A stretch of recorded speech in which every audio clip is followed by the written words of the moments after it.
From the House of the Temple in Washington, D.C., this is the Tyler's Place podcast brought to you by the Supreme Council of the Scottish Rite Southern Jurisdiction. I'm your host, Maynard Edwards, KCCH, and thank you so much for joining us. Let's get the business out of the way. Podcast at scottishrite.org. That's the email address. Email me anytime.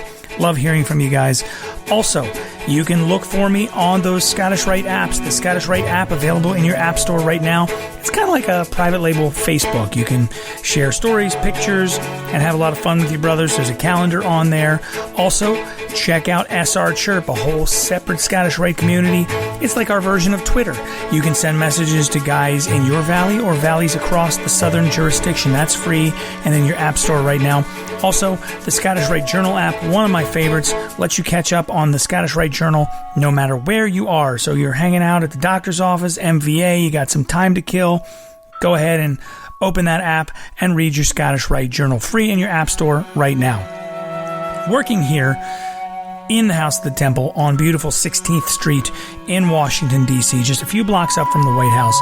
One of the greatest things that we get to do in the membership office is that we get to, host people, Scottish Rite Masons, to come and visit. And we get to see new Scottish Rite Masons visit the House of the Temple for the first time and get to see them be overwhelmed by the symbolism, by the architecture, by just the sheer beauty and power of this facility.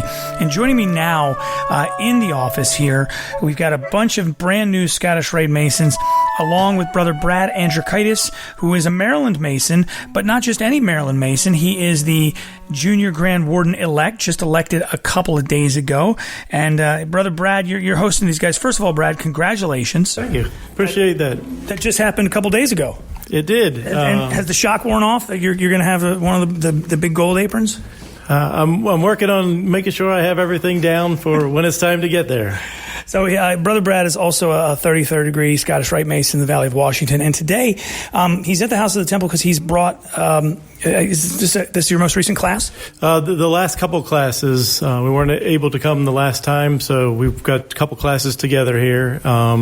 It's our annual tour. We bring the guys over here to see what's going on down at the House of the Temple here, and we always enjoy coming here. Yeah, and it's a lot of fun to have you guys here. And I know Brother Marlon Curtis, we should acknowledge him. He's one of the guys who helps set that up. He's a good friend and comes here to volunteer quite often. So how's everybody doing? Hooray. All right, so I'll start with this brother because you were silly enough to sit closest to me, so I'll start with you. So what's your name, brother? Keenan Ward. And where's your home lodge? My home lodge is actually in Dayton, Ohio, but I am affiliated. Get this guy out of here. No, I'm kidding. I'm affiliated with Naval Lodge Number 4. I was actually pretty happy to say that I was raised at George Washington Memorial in Alexandria Lodge Number 22. I guess George Washington was a worshipful. When did you become a Scottish Rite Mason? In the fall or here in the spring? In the spring. Okay, so tell me a little bit about your Scottish Rite experience so far. I know we always say getting a drink of water from a fire hose, but what have you taken away? Okay, so it was definitely there. It was definitely a big drink. And but there was a lot to learn. I think it was a lot to consume. I believe the experience was great from the theatrical part of it, as well as the teachings of each degree and how they culminated together. But it also helped me to understand that I have a lot to learn in terms of study. But the experience so far has been pretty good, from the initiation of, from when I first came in to the Scottish Rite, to the people I've met.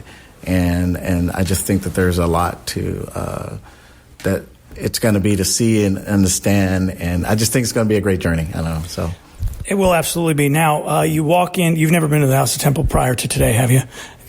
Have you? I actually did a drive-by once, but I've never been to it in this manner. So you never came in? I have walked in. Oh, okay. Yes. So he's actually had a tour, so he's just being humble right now. No, it's so, but it doesn't diminish its impact in any way. Tell me a little bit about your thoughts about this magnificent structure. I'm glad they have it. Right. I'm glad that whoever, I don't have the name, but whoever laid the cornerstone and built it up, I think it's a great structure. I think it has a lot to, as far as the symbols and the people and all the things that went into it to make it as great as it is. I think it's great. What's your name? Ivan Gonzalez. And where are you from? St. Alban, Birmingham, in Bellsville. Okay. So tell me your favorite spot, favorite thing you've done Scottish Rite so far. just to see the entrance with the steps and the pillars is magnificent. Does anybody know the name of the two sphinxes out front? Brother Stuart. Wisdom and power. And how do you tell them apart? Wisdom has its eyes closed, whereas power has its eyes open. Wisdom is looking in on itself, while the powerful are looking out on others. Boom, Scottish Rite lesson right here in the membership office. But thank you guys so much for coming by. I got to do shout-outs to everybody else. Just shout out your name, your home lodge. Oh, Stephen Caraway. I'm out of Collinson also. Thomas Saharsky, Federal Lodge 1. Jacob Isroy, Midwood Fortitude 19 in Brooklyn. Brooklyn, New York? Brooklyn, New York. What brings you down here? I moved here for law school. Nice. What school? GW. Congratulations. Are you going to join the GW Lodge? Perhaps. Okay. Well, get this Stuart there. Get him a petition.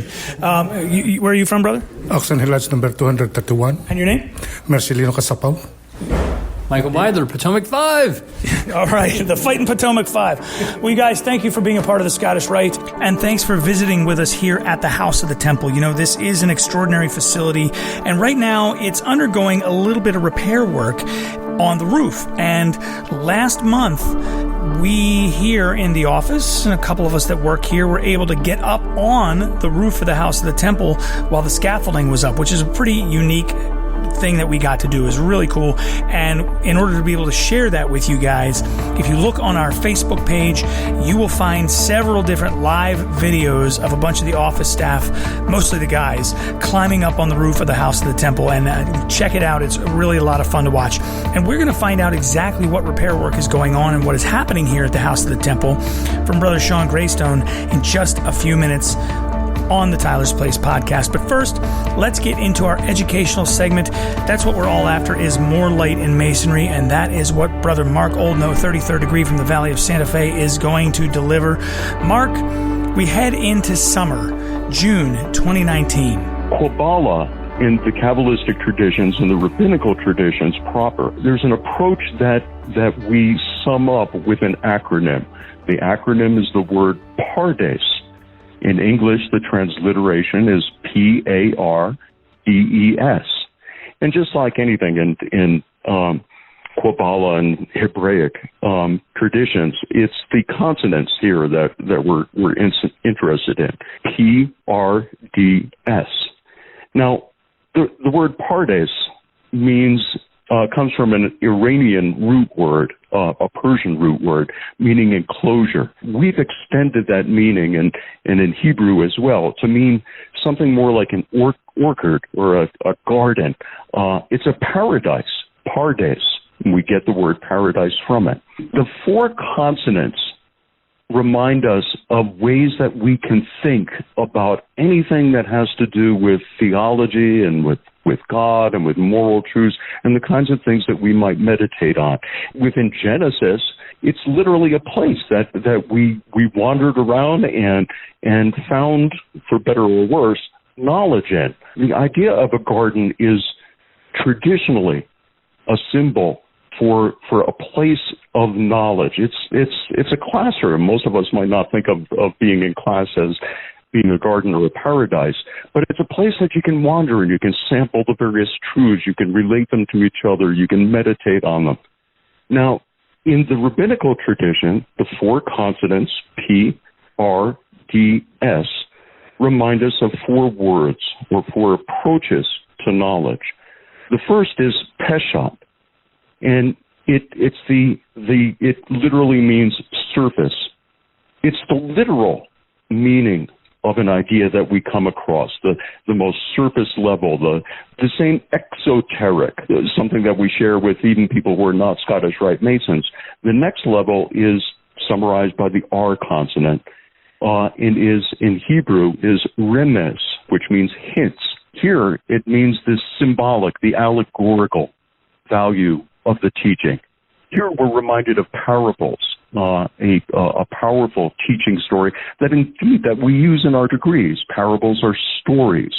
So it moves on from the face value, but tells us something about how we might understand it and the way it relates to our heart. The third consonant, D, reminds us of the word deresh, which means to inquire or to seek. And here we're moving on even from the symbolic or the allegorical to recognize that there's a way that we compare ideas, we compare and we contrast, we enter into a dialogue or a dialectic.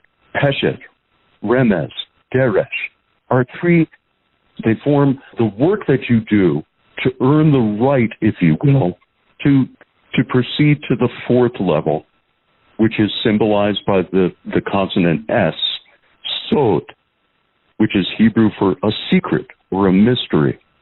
Let's look for just a brief moment at how we might apply that. And let's look at the word pardes itself. Now, at its literal level, at the peshat or surface level, it literally means what we talked about. It means a paradise or a garden. An idea that somehow or another truth or knowledge is a rewarding, a nourishing, a beautiful thing that we can wander around and enjoy the flowers of. At a second level, at the remez or the symbolic or allegorical, we literally understand it again as that paradise. It's no longer just an acronym for the paradise. We understand that something about Genesis, where we ate, for instance, of the tree of the knowledge of good and evil, and that then barred us from paradise or made us exit Eden.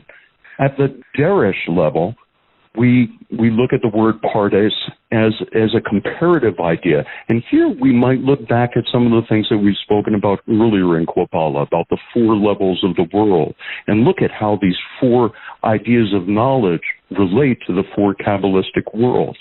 Again, here we're comparing and contrasting. We're looking at the contextual background. And having done all of that work, we might then sit down and have a revelation or an insight into the paradise of knowledge around us. Now, again, within the Scottish Rite degrees, we can apply these same tools. Whenever we look at a particular degree, we can see its literal face value, surface interpretation. Here is the history, the philosophy that the degree is communicating. At another level, we can look at the allegory, the story that the degree tells us about. We can also look at it from a Deresh point of view, a comparative or contextual. We look at the degrees cumulatively and sequentially. And then last but not least, we become initiated. It takes each one of us individually and gives us our own individual relationship to those degrees or to those truths and sends us on our way into the world to go forth and to act upon the knowledge and the revelation and that divine spark that has revealed itself to us. Brother Mark Oldknow, 33rd degree from the Valley of Santa Fe. A great way to consider those Scottish Rite degrees. First start at the surface level, then keep digging a little bit deeper until all the secrets are revealed to you. Little reminder for you there from Brother Mark Oldknow. And if you're working on that Master Craftsman program, think about approaching it that way. Start at the surface and then start digging just a little bit deeper. If you've got questions or comments or there's a subject you want Brother Mark Oldknow, 33rd degree from the Valley of Santa Fe, our educational correspondent, to tackle, very simply send me an email, podcast@scottishrite.org. I promised you an update on what's happening here at the House of the Temple in terms of construction and repair projects that are going on. And it's been a little while since I've had the opportunity to sit down with my good friend and Brother Sean Graystone, 33rd degree, Grand Cross. He is the superintendent of the building, or as I say, he's the guy who's in charge of the care and feeding of this beast in which we sit. It's a beautiful, magnificent place, but obviously any building that is over 100 years old is going to have a few issues. Sean, it's been a little while since we've had a chance to talk, so update us on, I guess specifically, let's start with the activity happening at the back of the building and on the roof of the building that we kind of put on display on Facebook a couple of weeks ago. So the activity that's been going on in the back, a lot of people have commented on. We have about, I'd say, 7 stories worth of scaffold suspended over the library roof. Right now we're dealing with leaking water pans. Anyone who's been to the House of the Temple is probably familiar and probably all of us equally impressed by the grandeur of the grand staircase itself, which is the pure John Russell Pope entryway design that leads up the grand staircase to the Pike statue and then splits into stairwells that then roll backwards and go further up and bring you to the entrance of the temple room. That ceiling is approximately 70 feet off the landing floor.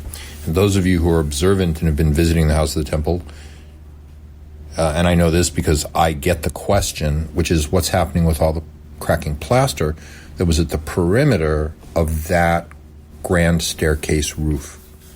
We had a similar situation at the Oculus in the skylight over the temple room some years back. Some of you listeners who've been with us for a long time and know the activities here at the House of the Temple might remember that we had something called plaster blooms come down from the Oculus. The Oculus is the actual skylight space where the ley light is, so that when you're standing in the temple room, you can see the sunlight coming in through the ceiling.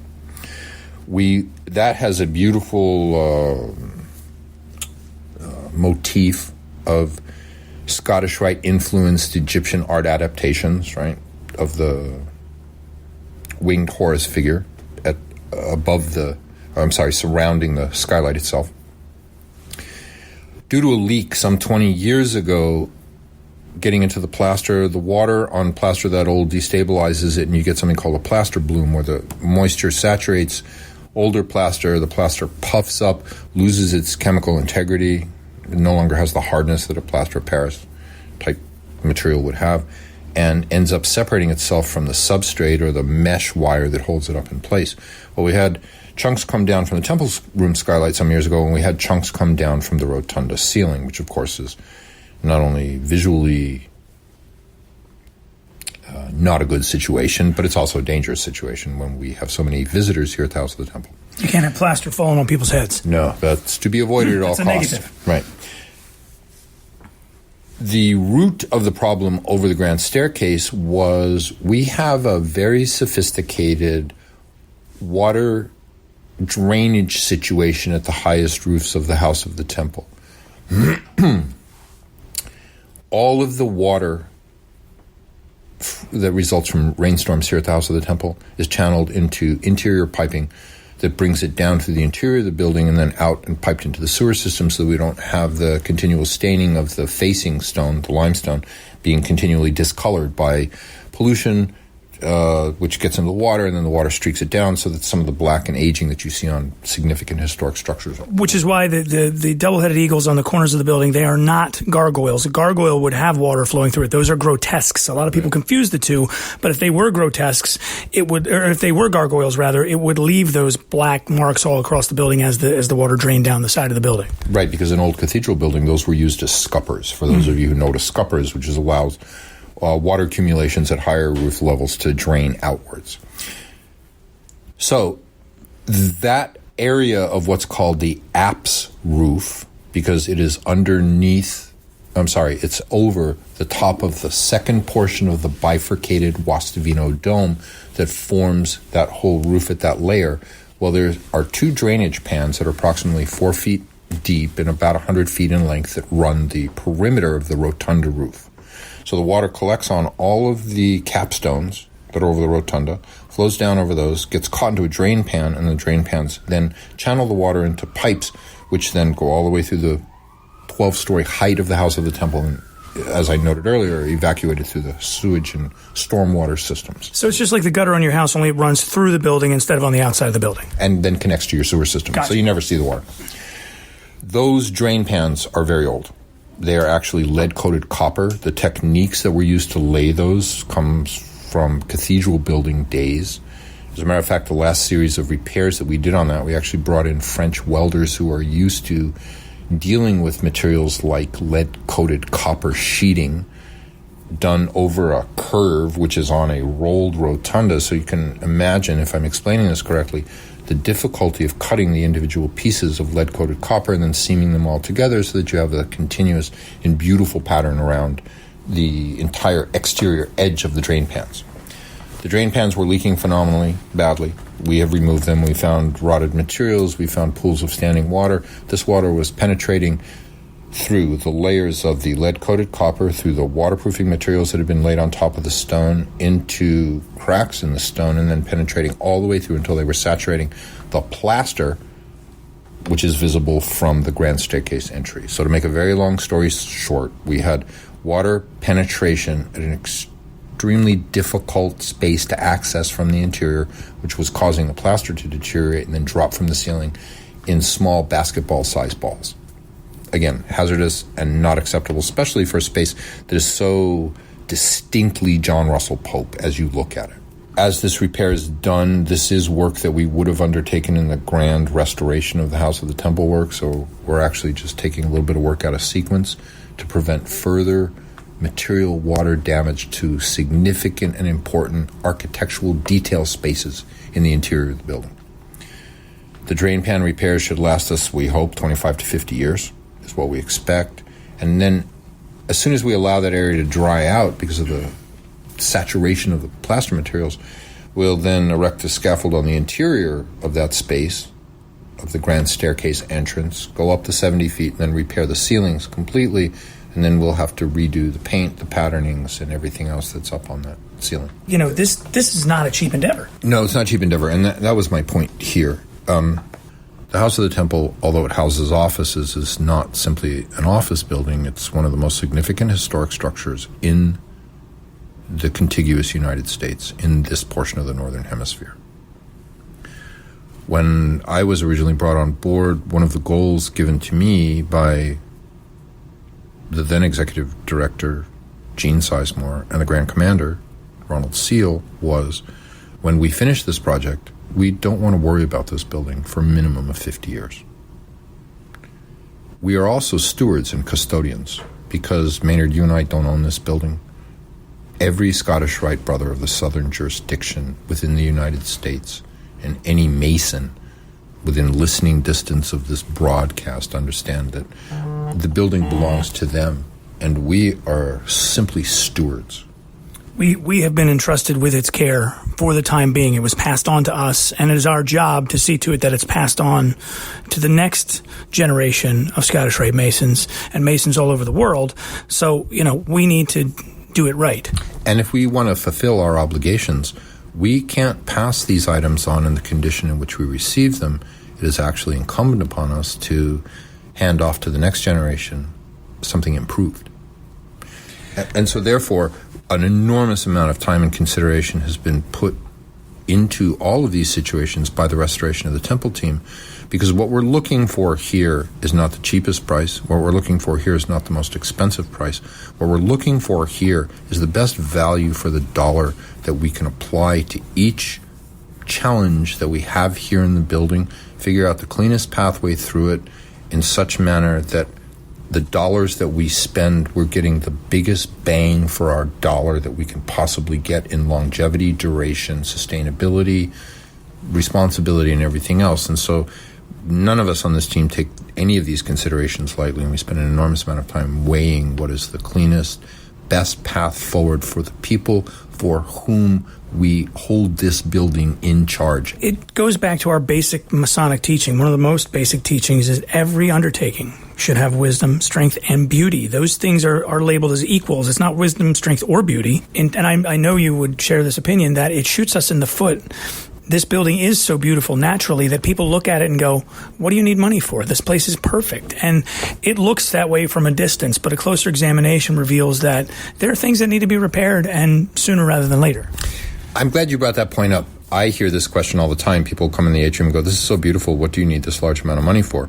As a result, I put together something called the Horrors of the House of the Temple show, which is about 70 or 80 photographs of deteriorated steel, life safety conditions that are less than desirable, deterioration, the necessity for repair, all of these kinds of things. And I'm glad you say that, because it means that myself and our staff here at the House of the Temple are doing a good job of keeping up the appearances.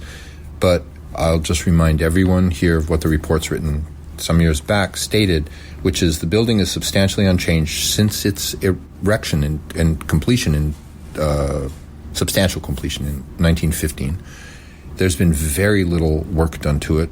Every piece of equipment in this building is 20 to 25 years past its rated life expectancy at the time that it was put in, with the exception of the new boiler we installed.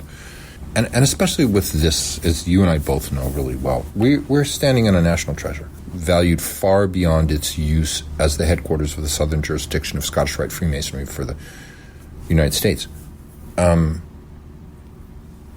Its celebration is whether recognized by the American Institute of Architects or the Council of Engineers or whomever else.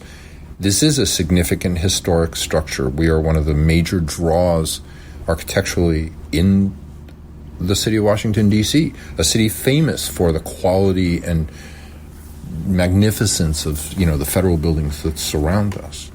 So we not only have a responsibility to our members, our constituency, and our brothers, we have a responsibility to society, because if people from all over the United States come here and see this as the flagship statement or entity of the Scottish Rite of Freemasonry for the United States, it had better be one of the most magnificent things we're looking at in the District of Columbia. That's my view.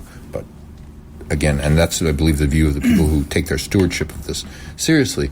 But we are all driven to strive as the end of the 32nd degree pushes upon us. Are we content with the knowledge of letting things remain in the status quo? Or are we now in a state of understanding where we know that we are driven to perform at the highest and best capacities that we can? And that takes us right back to the first degree or the third degree, those of us who can best work together. Right? And that's the goal here. I spent a lot of time talking with Brother Sean Graystone, 33rd Degree Grand Cross, talking about the house of the temple and all the different things going on. And I will put up the complete interview unedited at a little bit later date. So those of you who are super interested in the architecture or just in the building itself and its significance can hear the entire discussion. But if you're listening to this and you do want to help out, you're a Scottish Rite Mason, this is your building as well. There are a lot of ways to give and to donate and to jump aboard the mission. But might I suggest visiting ScottishRite.org, click on Giving, and under there you'll find ways to give the Acacia Guild, which is a really neat, club, so to speak, where it allows you to donate a large sum of money over a long period of time. So that way you're not coming out of pocket a whole bunch of money all at once, but over the course of a year, you end up giving $1,000. And it's a great, great way to support the House of the Temple. And it has some really unique benefits. So go to ScottishRite.org and check out the Acacia Guild, where you can do a web search for Acacia Guild and it should come right up for you. But it's a great way to be able to support rebuilding the temple. There's lots of ways to do it, but just one I wanted to suggest. That is going to wrap things up for the June 2019 edition of the Tyler's Place podcast. I am your host, Maynard Edwards, 32nd Degree KCCH, and I will catch you next time right here on the Tyler's Place. If you're interested in becoming a Freemason or in joining the Scottish Rite, email us at podcast@scottishrite.org.